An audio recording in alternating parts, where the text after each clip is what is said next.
As a supervisor, you have the ability to look at your employees individually by clicking Select Employees.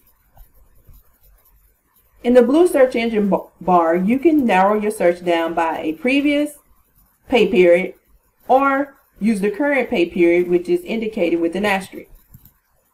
If you are a backup supervisor, I highly recommend using the supervisor box to narrow your search down to just your primary employees.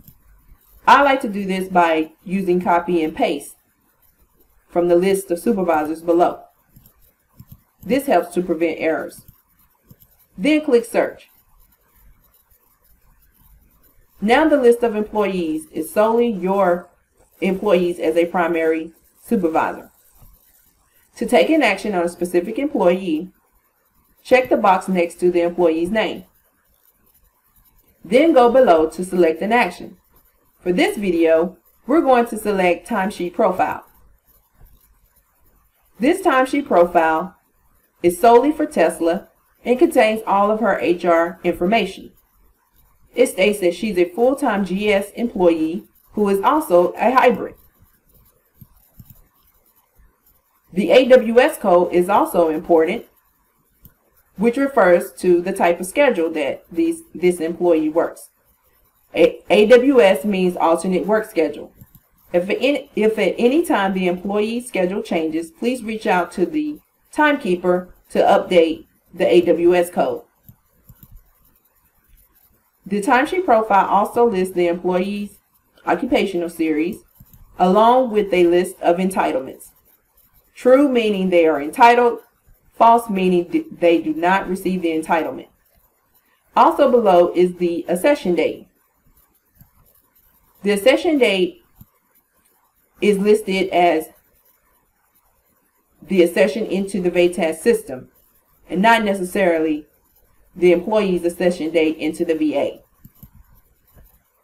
Also, you will see the service computation date along with the leave category override.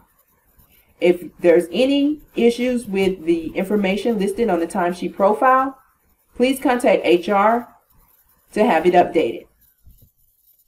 The cancel button is the back button, which returns you to the Select Employees screen.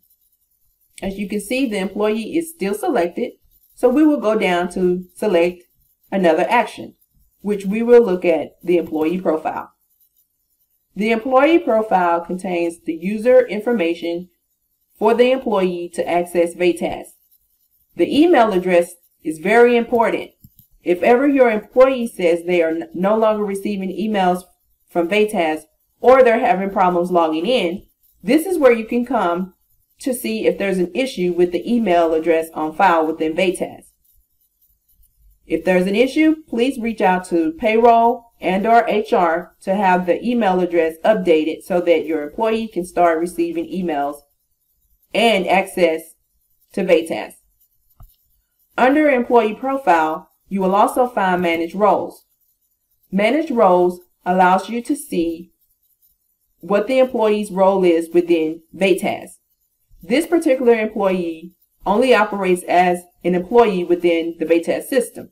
However, if you wanted to appoint them as a timekeeper, you would need to update your delegation of authority and submit it to payroll. If you're curious if payroll has processed your request, you can always come back to Manage Roles to see if the employee has been assigned the timekeeper role. You'll know that it's been completed if the timekeeper role is now selected with a checkbox. Again, Cancel takes you back to the previous screen where we will return to Select Employees. You can now deselect Tesla and go down and select your next employee, such as Dr. Fulton. Then go down to the bottom of the screen to select your next action. This completes Timesheet Profile and Employee Profile within VATAS.